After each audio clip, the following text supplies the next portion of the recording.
जय भीम। मेरा नाम रविंद्र है और आज फिर बाबा साहब डॉक्टर अंबेडकर की राइटिंग एंड स्पीचेस से एक भाषण आपके साथ साझा करने जा रहा हूं। देश का पहला चुनाव था और बाबा साहब डॉक्टर अंबेडकर पंजाब दौरे पर 3 दिन के थे और उस समय बाबा साहब ने तीनों दिन जालंधर, लुधियाना और पटियाला में उन्होंने भाषण दिए थे। 27 तारीख को जालंधर में दिए थे और 28 तारीख को बाबा साहब डॉक्टर अंबेडकर ने लुधियाना में उन्होंने एक अपना स्पीच जनसभा के संबोधित करते हुए दिया था। और उसी स्पीच को जो 28 अक्टूबर को बाबा साहब 1951 में दिए थे, उसी को मैं आपके सामने प्रस्तुत कर रहा हूं। और बाबा साहब कह रहे हैं कि प्रिय बहनों और भाइयों, अपने लोगों के साथ बातचीत करने के लिए लुधियाना आने का मेरा पहला ही मौका है। इससे पूर्व यहां आने की कई योजनाएं मैंने बनाई, लेकिन किन्हीं कारणों से मैं नहीं आ सका। आप सब लोग एक जगह इकट्ठा हुए हैं, यह कितना मंगलमय प्रसंग है। आप जानते हैं कि 2-3 महीनों के बाद चुनाव होने वाले हैं और कई दल उसमें हिस्सा लेने वाले हैं। इस बार चुनाव में शेड्यूल कास्ट फेडरेशन भी अपने उम्मीदवारों को उतारने वाला है। विधानसभा और संसद में शेड्यूल कास्ट के लिए रखी सभी आरक्षित सीटें और जहां हमारे मतदाता काफी संख्या में हैं, ऐसे कुछ क्षेत्रों में हम चुनाव लड़ने वाले हैं। मुझे उम्मीद है कि हमारे उम्मीदवार जीतेंगे। हमारे उम्मीदवारों की जीत खासकर हमारे मतदाताओं पर निर्भर है। हमारे सभी मतदाता अगर अपने उम्मीदवार को ही वोट देंगे तो मुझे यकीन है कि वे जीत जाएंगे। इसलिए शेड्यूल कास्ट और अन्य पिछड़े लोगों का शेड्यूल कास्ट फेडरेशन यह एक ही संगठन है। इस संगठन के उम्मीदवारों को ही शेड्यूल कास्ट के सभी लोग वोट दें, ऐसी मैं आपसे विनती करता हूं। भारत पर जब अंग्रेजों का शासन था तब उन्होंने हमें कैसे धोखा दिया, मैं आपको बताता हूं। भारत से सैकड़ों मील दूर रहने के बावजूद भारत में अपने शासन की स्थापना करने में वे सफल रहे। पहले ईस्ट इंडिया कंपनी भारत में आई, तब उसका मंसूबा केवल व्यापार करने का था।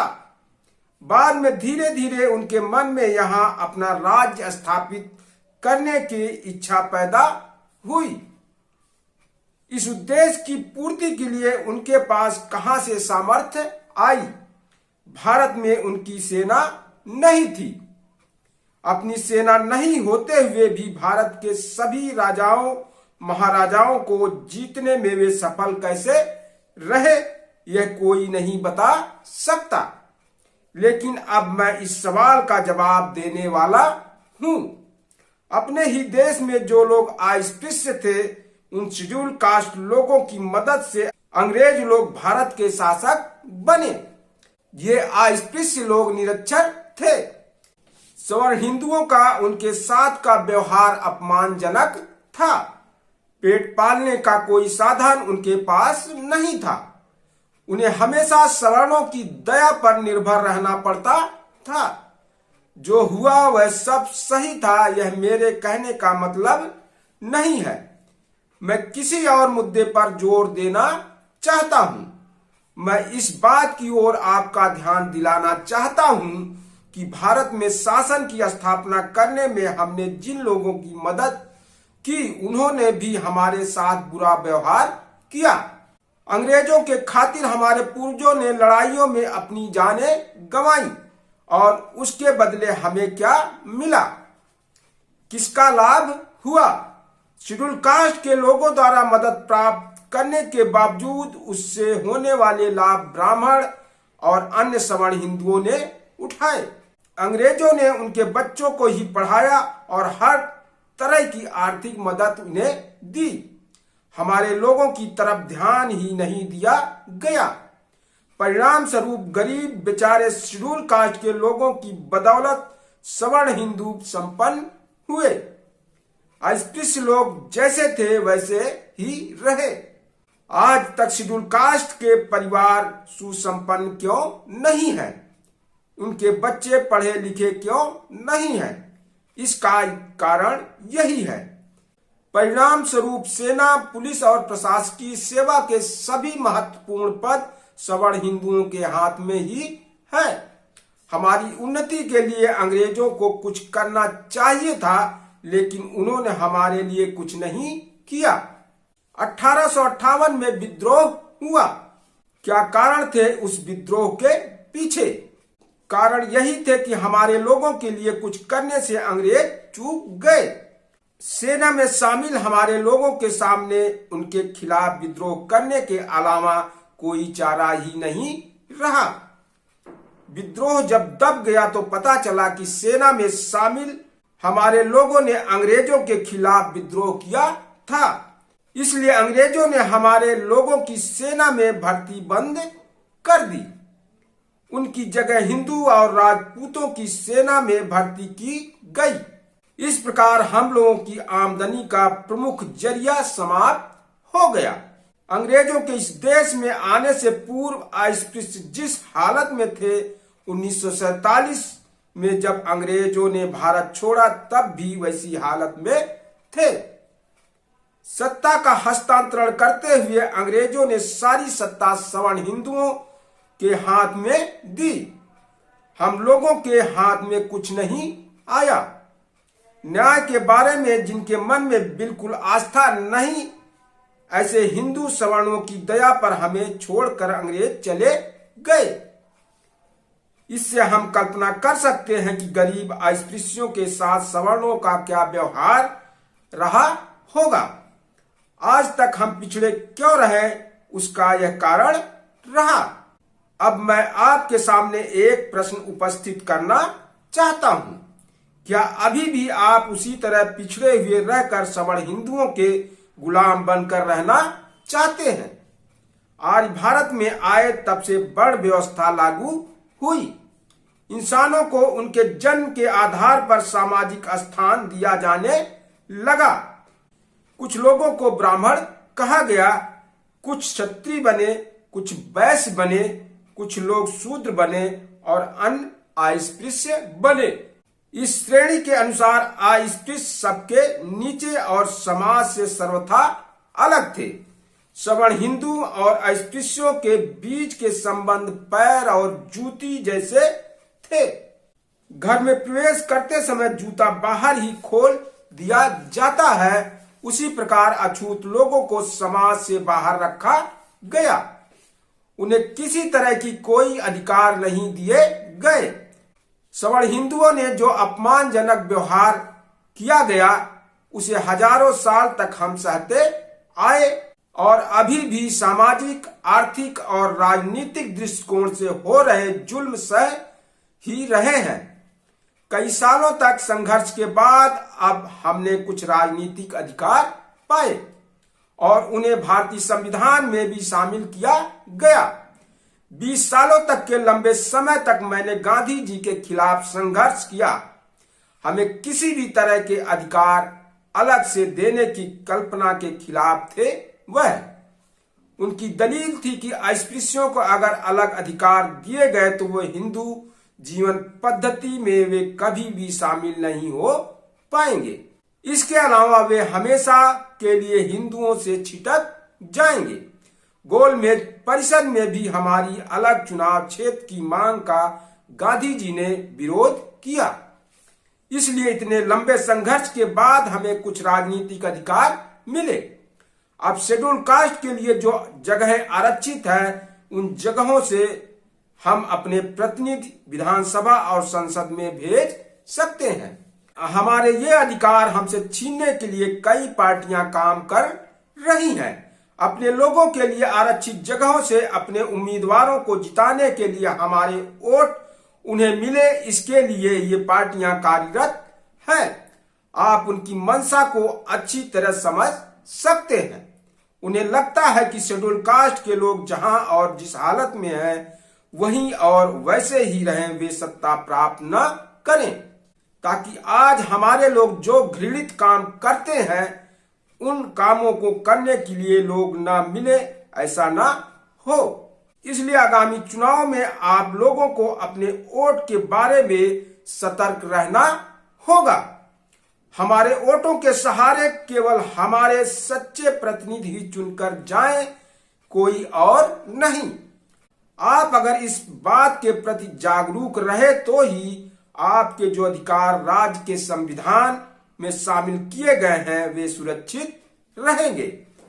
हमारे सच्चे प्रतिनिधि विधानसभा संसद में अगर चुनाव जीत कर नहीं जाएंगे तो हम आजादी का उपभोग नहीं कर पाएंगे। हमारे लोगों के लिए आजादी एक नाटक साबित हो सकती है। यह केवल हिंदुओं के लिए आजादी साबित होगी, हमारे लिए नहीं। लेकिन अगर हमारे सच्चे प्रतिनिधि विधानसभा और संसद में होंगे तो हमारे हित के लिए लड़ेंगे, हमारे दुख दूर करेंगे। केवल तभी हमारे बच्चों को योग्य शिक्षा मिल सकती है, तभी हमारी दरिद्रता नष्ट हो सकती है और तभी जीवन के हर क्षेत्र में हमें बराबरी का हिस्सा मिल सकता है। भारतीय संविधान में भले शेड्यूल कास्ट के लोगों को खास हक दिए गए हों, इसके बावजूद अन्य पार्टियां खासकर कांग्रेस उसमें बिना वजह अड़ंगे डाल रही हैं। शेड्यूल कास्ट के लिए आरक्षित जगहों पर वे चुनाव में अपने अनुचरों को खड़ा कर रहे हैं। कांग्रेस के टिकट पर चुनाव जीत कर आने वाले लोगों को उनके मालिक की इच्छा के अनुसार चलना पड़ता है, इसलिए वे हमारे हितों की रक्षा कहां कर पाएंगे? क्या वे हमारे लिए कुछ कर पाएंगे? अस्पृश्य लोगों के लिए आरक्षित जगहों पर कांग्रेस के टिकट पर संसद में चुनाव जीत कर गए सदस्यों की जानकारी मैं आपको देना चाहूंगा। उनकी संख्या करीब 30 थी और पिछले 4 सालों से वे संसद में थे। इन 30 सदस्यों में से एक ने भी पिछले 4 सालों में अस्पृश्यों की समस्या पर एक भी सवाल संसद में नहीं उठाया।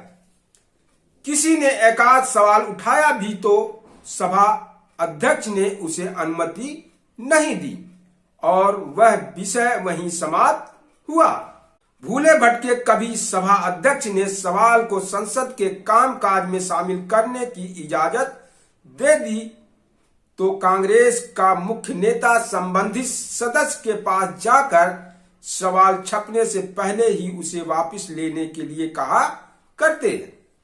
कभी भूले भटके सवाल छप जाए तो उसका जवाब देने का समय जब आता है तब सवाल उपस्थित करने वाले से नेता कहते हैं कि वह सदन में अनुपस्थित रहे। इसलिए जिस सदस्य द्वारा सवाल उपस्थित किया गया उसी के अनुपस्थित होने के कारण उस पर चर्चा ही नहीं होती। पिछले 1 महीने से संसद में बजट पर चर्चा चल रही है। इस दौरान कोई भी सदस्य चर्चा में सहभागी होते हुए अपने समाज के लिए फला प्रबंध किया जाना चाहिए, यह अपनी राय दर्ज कर सकता है। इतनी रकम अनावश्यक योजना पर खर्च हो रही है और फला आवश्यक योजना की उपेक्षा की जा रही है, इस ओर वह ध्यान दिला सकता है। इन 4 सालों में किसी हरिजन सदस्य को मैंने कट मोशन रखते हुए नहीं देखा है। यह सब कांग्रेस के डंडे के कारण होता है। सदस्य अगर कोई प्रस्ताव रखना चाहे तो उसे प्रत्यक्ष में रखने से बहुत पहले से मुख्य नेता से इजाजत लेनी पड़ती है। इन 4 सालों में इन सदस्यों ने कभी कोई बिल प्रस्तुत नहीं किया। अस्पृश्य, भारतीय ईसाई और एंग्लो इंडियन आदि लोगों के लिए संविधान के द्वारा जो अधिकार दिए गए हैं उन्हें अगर कांग्रेस द्वारा उनके दुश्मनों ने कब्जा किया तो उस अधिकार का क्या फायदा? मैं एक बात स्पष्ट करना चाहता हूं कि अगर आप कांग्रेस को चुनेंगे तो आपको हमेशा के लिए दुख भोगना पड़ेगा। कांग्रेस के टिकट पर चुनकर गए हमारे प्रतिनिधि विधानसभा संसद में मुंह सिल कर बैठे रहेंगे। शेड्यूल कास्ट फेडरेशन ही हमारा एकमात्र संगठन होने के कारण उनके टिकट पर चुनकर आने वाले हमारे सच्चे प्रतिनिधि ही हमारे हितों की रक्षा कर सकते हैं। कांग्रेस में रहकर भी अपने दुख दूर करने की कोई संभावना होती तो मैं उस संगठन को अपनाता। मैं जानता हूं कि कांग्रेस के पास बहुत पैसा है और मतों को खरीदने की वह कोशिश करेगी, लेकिन आपको इस बारे में सतर्क रहना होगा। मैं चाहता तो हमेशा के लिए कांग्रेस की सरकार में रहता। निश्चित रूप से मुझे वहां कोई अच्छी जगह भी मिलती, लेकिन उसे मैं तभी स्वीकारता जब मेरा उद्देश्य केवल स्वार्थ साधना होता और मुझे अपने समाज के बारे में कोई आस्था नहीं होती। मुझे किसी लाइसेंस या परमिट की जरूरत होती तो ही मैं वहां रहता। लाइसेंस और परमिट पाने वाला आदमी समाज हित की बलि चढ़ाकर ही वैसा करता है। कांग्रेस सरकार में जब मैं था तब वह मेरा अनुभव रहा है। अंग्रेज अगर चाहते तो वे जब तक यहां थे हमारी उन्नति के लिए कुछ कर सकते थे, लेकिन उन्होंने भी हमारे साथ धोखा किया। अब वह जमाना बीत गया, अब दूसरा जमाना आ गया है। अंग्रेज हमें छोड़कर चले गए हैं, अन्य लोग अब सत्ता में हैं। इस बार अगर हम सतर्क नहीं हुए और आंखें बंद करके बैठे रहे तो हमारा सर्वनाश निश्चित है। आज तक आप लोग जो अत्याचार सहते आए हैं, सह रहे हैं, वह आपकी भावी पीढ़ी को सहना न पड़े, ऐसा अगर आप चाहते हो तो आपको अभी इस दिशा में कुछ करना होगा। पेड़ लगाने के कुछ समय बाद आपको फल मिलने लगते हैं। मैं आपके मन में यह बात डालना चाहता हूं कि विधानसभा और संसद की आरक्षित जगह केवल 10 वर्षों के लिए ही है। भारत में जब तक अस्पृश्यता प्रचलित है तब तक वे आरक्षित रहे, ऐसी मेरी इच्छा है। लेकिन कांग्रेस के टिकट पर जो हमारे लोग संसद के सदस्य बने, उन्होंने भी मेरा विरोध किया। उच्च वर्गीयों के बारे में क्या बोले? कुछ भी ना मिलने के बजाय कुछ मिलना बेहतर है, यही सोचकर 10 सालों तक सीटों के आरक्षण के लिए मैंने सहमति जताई। अपने लोगों के लिए थोड़ा बहुत कुछ पाया। यह आरक्षण केवल अपने 2 चुनावों तक ही लागू है और तब तक कांग्रेस जैसी पार्टियां आपके पास आएंगी और वोट मांगेगी। इस प्रकार 10 सालों का यह समय निकल जाएगा और इस समय को बढ़ाने की मांग करने के लिए आपका कोई आदमी संसद में नहीं होगा। तब आप क्या करेंगे? यह मैं आपसे पूछना चाहता हूं। तब क्या ये कांग्रेस वाले आकर उनके टिकट पर चुनाव लड़ने की विनती आपसे करेंगे? निश्चित रूप से नहीं। वे इतने मूर्ख नहीं हैं। वे आप लोगों को मूर्ख बनाना चाहते हैं। आज जो लोग कांग्रेस का टिकट पाने की इच्छा रखते हैं, उस कोशिश में लगे हैं, तब उनके मुंह पर ये कांग्रेस वाले थूकेंगे भी नहीं। इसलिए आप सब लोग इस समस्या पर सोचें। सोचने के बाद ही तय करें कि किसे अपना वोट देना है। किसी भी पक्ष के पास या तो सत्ता होनी चाहिए या पैसा होना चाहिए। हमारे समाज के पास पैसा भी नहीं है और सत्ता भी नहीं है। हम उच्च वर्णियों की दया पर गांव में थोड़े थोड़े लोग रह रहे हैं। बनिया और मारवाड़ी भी सत्ता में नहीं है, लेकिन उनके पास पैसा है। पैसे के बल पर वे जो चाहे खरीद सकते हैं। इसलिए अपने लिए कुछ करने का यह एक अच्छा मौका आपके पास है। आप अगर संगठित होंगे तो हित संबंधों की रक्षा के लिए आप अपना प्रतिनिधि विधानसभा या संसद में भेज सकते हैं। ऐसा न करने से आपका विनाश होगा। इस झमेले से अपने समाज को बाहर निकलने के लिए शेड्यूल कास्ट फेडरेशन के ध्वज के नीचे आपको संगठित होना होगा। अपने सच्चे प्रतिनिधि चुनने के लिए हर अस्पृश्य को फेडरेशन की मदद करनी होगी। कई पार्टियां आकर आपसे वोट की मांग करेंगी, लेकिन उनकी बातों में आकर गलत रास्ते पर निकल नहीं जाना है। कुछ दिनों पूर्व जवाहरलाल नेहरू यहां आए हुए थे। कहा जाता है कि 2-3 लाख लोग उनका भाषण सुनने के लिए यहां इकट्ठा हुए थे। मैं नहीं जानता कि कितने लोग वहां थे। कल मैं जब जालंधर गया था तब वहां 2 लाख से अधिक लोग इकट्ठा हुए थे, लेकिन हिंदू और कांग्रेसी अखबारों ने वहां अंदाजन केवल 35,000 लोग इकट्ठा हुए थे, ऐसी खबरें छापी।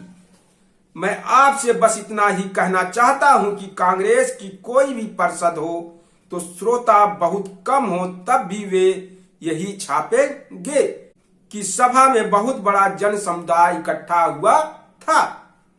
5 लोग होंगे तो 50 लिखेंगे, 50 होंगे तो 500 लिखेंगे, और 500 होंगे तो 5,000 लिखेंगे, और 5,000 होंगे तो 5 लाख लिखकर छापेंगे। इन अखबारों के द्वारा झूठी जानकारी देना और झूठी आलोचना किए जाने को लेकर मुझे आश्चर्य महसूस नहीं होता।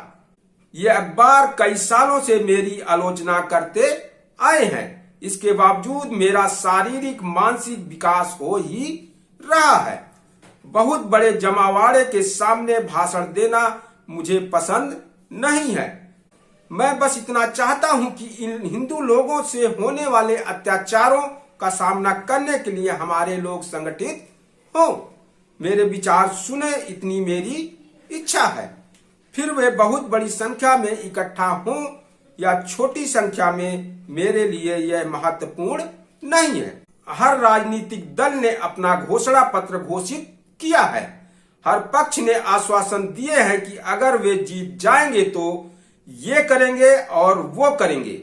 शेड्यूल कास्ट फेडरेशन ने भी अपना घोषणा पत्र जारी किया है। सबसे पहले कांग्रेस ने अपना मोटा घोषणा पत्र जारी किया, लेकिन जब उन्हें एहसास हुआ कि आम आदमी उसे समझ नहीं पाएगा तो उन्होंने उसमें बदलाव किए और उसे छोटा बनाया।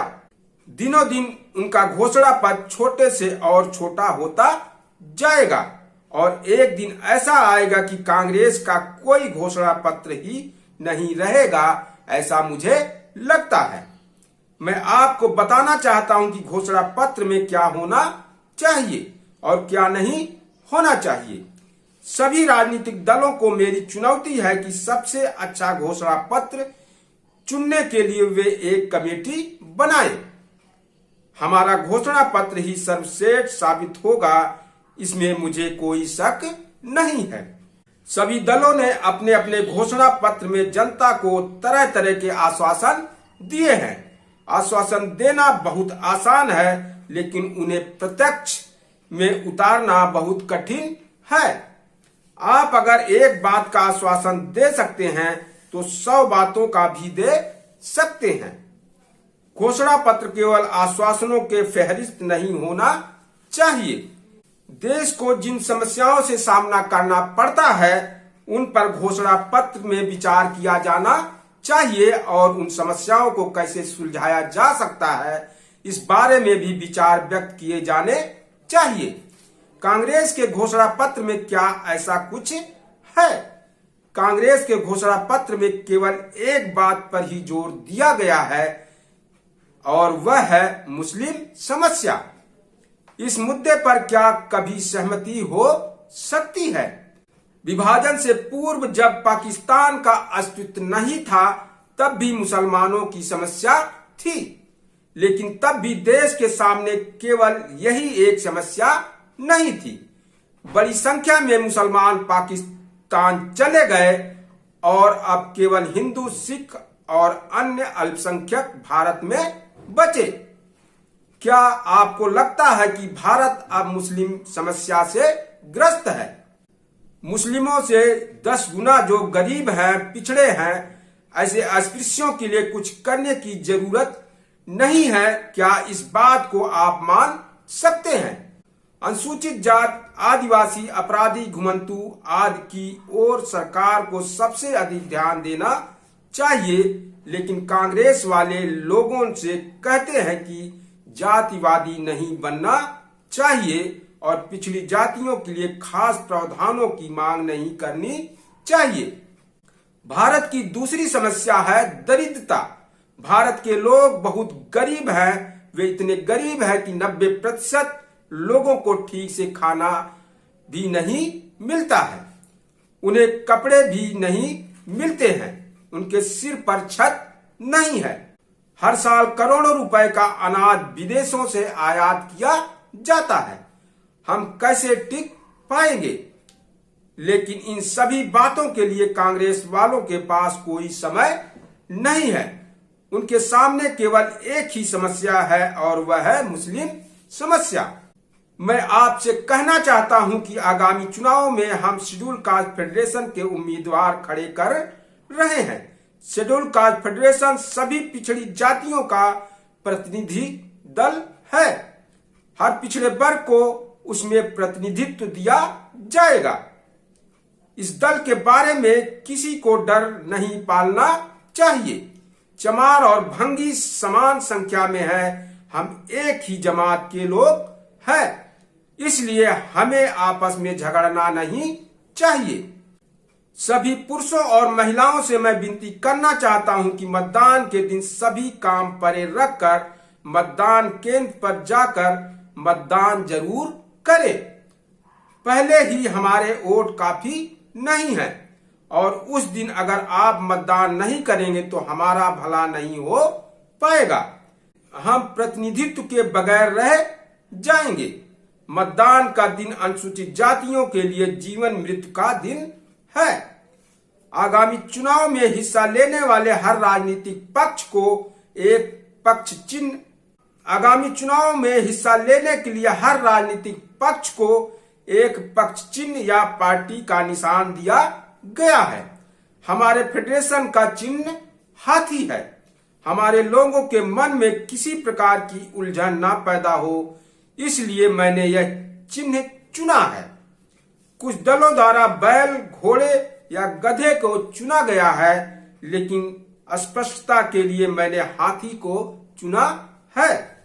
अपने पसंद के एक ही उम्मीदवार को इस चुनाव के सभी मत नहीं दिए जा सकेंगे, क्योंकि इस बार एकत्रित मतदान पद्धति नहीं है। अब यह विभाजित मतदान पद्धति है, इसलिए अलग अलग उम्मीदवारों को अपने वोट देने हैं। एक साधारण उम्मीदवार को और दूसरा आरक्षित जगह से चुनाव लड़ने वाले उम्मीदवार को अपना मत देना है। आरक्षित जगह से चुनाव लड़ने वाले उम्मीदवार को हम अपने दोनों मत नहीं दे सकते, उसे हम अपना एक मत ही दे सकते हैं। साथ ही साधारण जगहों पर खड़े किसी अन्य को हमें अपना दूसरा मत देना पड़ेगा। इसलिए हमें ऐसे पक्ष से समझौता करना होगा जो अपना एक मत हमारे उम्मीदवार को दे और हम अपना एक मत उसके उम्मीदवार को दे। हमें किस दल के साथ हाथ मिलाना है यह हमने अभी तय नहीं किया है। कई दल हमारे चुनाव के लिए आए हैं, लेकिन किस दल के साथ हमें गठबंधन करनी है इस बारे में अभी हमने अंतिम फैसला नहीं किया है। बातचीत चल रही है। किसी से हाथ मिलाने से पूर्व हमें बहुत सोच विचार कर करना होगा। हालांकि किसी न किसी से हमें समझौता तो करना ही होगा। आखिर मैं आपसे यही कहना चाहता हूं कि पंजाब, उत्तर प्रदेश तथा अन्य दूर दूर के प्रदेशों से लोग दिल्ली मेरे पास अपनी शिकायत लेकर आते हैं। कुछ लोग बताते हैं कि जमींदार ने उनके साथ मारपीट की और संबंधित अधिकारी से जब न्याय मांगा तो निर्णय उनके खिलाफ दिया गया, क्योंकि अधिकारी की जगह पर जो लोग थे वे सवर्ण हिंदू थे। ऐसी बहुत से शिकायतें हैं जिनका निराकरण संभव नहीं है, बिना रिश्वत के कोई जानकारी नहीं मिलेगी। इसलिए कई लोग निराश होकर अपने गांव चले जाते हैं। इसी वजह से मैंने तय किया है कि दिल्ली में एक इमारत बनाई जाए। वहां हमारा एक वकील रहेगा। वह अपने लोगों की शिकायत सुनकर सलाह देगा। उस जगह अब इमारत खड़ी करनी है। वही अपने फेडरेशन का कार्यालय होगा। बाहर से आने वाले लोगों का वहां स्वागत होगा। उनकी शिकायतें सुनी जाएंगी। इस इमारत के बनाने के लिए बहुत आवश्यक होने के बावजूद हमारे पास काफी पैसा नहीं है। इसलिए आप सबसे मेरी विनती है कि आप अपनी क्षमता के अनुसार चंदा दें। इस प्रकार हम अपने उद्देश्यों को पूरा करने में कामयाबी पा सकते हैं। दिल्ली के बाबा तुलादास निधि इकट्ठा करने के लिए पंजाब का दौरा करेंगे। इस प्रकार हम अपने उद्देश्यों में कामयाबी हासिल कर सकते हैं। इस महत्वपूर्ण काम के लिए आप सब उदार होकर मदद करें, ऐसी विनती एक बार फिर मैं आपसे करता हूं।